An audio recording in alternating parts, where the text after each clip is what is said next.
հունիսն ու հուլիսը իրար հետ շփոթելա ու դա հիմք է դատարանը հետաձգելու համար ու նման Արման Նահապետյանին ազատ արձակելու համար, որ ինչ որ հունիսն ու հուլիսը շփոթելա իր հետ։ Չգիտեմ, մի խնդրանք էս երեխու մաման հանդիպի, համապատասխան վայրը միգուցե այդ հարցին լուծում տա,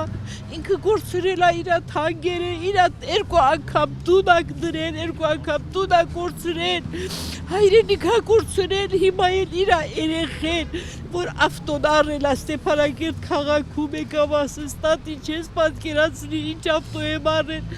վարելիք չի եղել, որ ինքը մի անգամ իր ավտոն քշի, հապոստերից զանգում էր, ասում էր, տենաս կքշեմ ավտոս, տենաս մերն ասում էր, Սամվել, խի ես տենց խոսում, ես իմ մա, հաջողություն լինի, ես իմ ավտոն քշեմ, և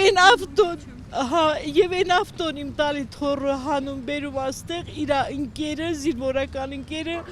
գալիս ասում ալաքույրիկ,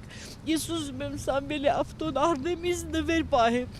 և այդ փողում ենք էլ մի քիչ էլ խնայողաբար փողուն էինք պահած, ինքը մեր տանը նստում ամեն գնում ենք բանկից հանում բերում, տալիս իր ձեռը, և հիմա այդ ոնց է նա գլուխը դնում, բարձին քնում, չի ասում, այդ նույն ավտոյից իր տղան է քշում, իր տղան չի ասում, պապ, ես ինչ գումարով ես ավտոն ինձ համար առել, նա տղան իմ տղաների հետ ծառայելուց է եղել, ինքը գիտ չի իմանում, որ դա ինչ փող է, գոնե տղան սրբություն ունենա, ասի, պապ, չի կարելի էլի նման փողով ավտո քշելը, վերադարձուրու այդ կնոջ փողով։ Ինչ պատիժ կարող է ստանալ։ Ես ոչ մի պատիժ չեմ ուզում,